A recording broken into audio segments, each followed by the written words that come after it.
I opened the very first craft hub at one of KwaZulu-Natal's leading tourism sites. And that is to date still running, and it's running very successfully.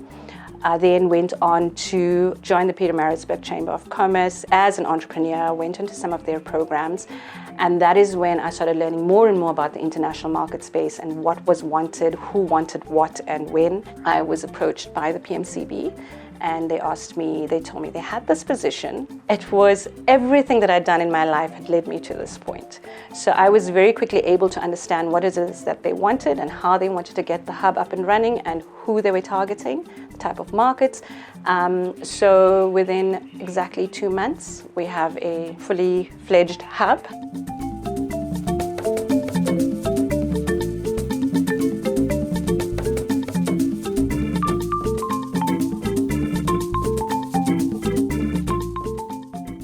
The hub is here for skills development, for networking. Walk in and grab a cup of coffee, let's talk, let's see where your dream is, let's see what your vision is for your business. Which countries do you see yourself exporting to? Have you ever thought that you would ever export?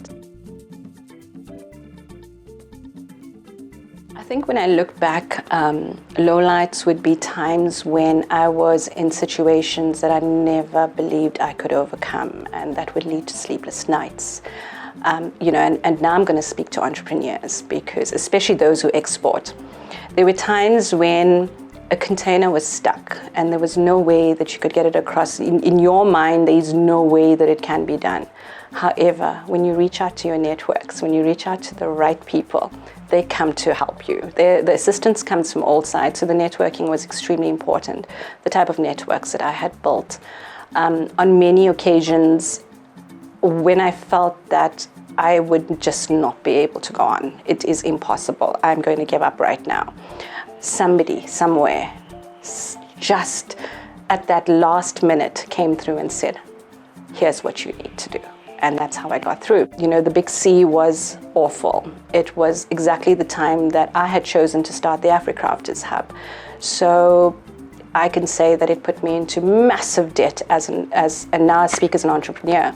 And again, I felt like I would never get beyond that. It was going to completely ruin me, both emotionally, and financially, and basically in all aspects. However, again, I think it was resilience. It was resilience and the ability to pivot and to reach deep down within myself and understand why I started this journey. When we refer to our networks, we don't just refer to networks that are your business networks. I think it's very important that we must highlight the networks that support us emotionally. I believe that I would call it a social network. I haven't quite got a word for it, but let's just call it a social network. I think those are the networks that ease your mind, that quell that anxiety that you feel, because not only are you a business person and you have got to be doing your business, but you're also trying to find some harmony between your family life, your mental state, and all of that.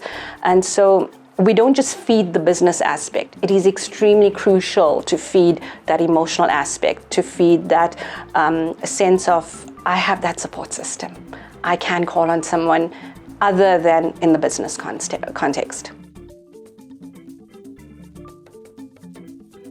I have had the privilege of mentoring a number of women who have had challenges in believing in themselves, who have had a fear of stepping out and becoming businesswomen. We start with the why.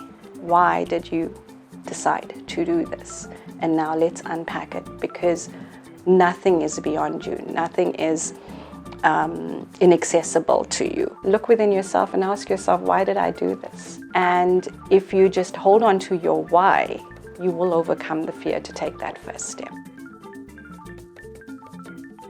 My vision for the Trade Hub is that it becomes the epicenter for business in KwaZulu-Natal, and more especially in Pietermaritzburg and the Midlands. From that epicenter, I can literally see a ripple effect.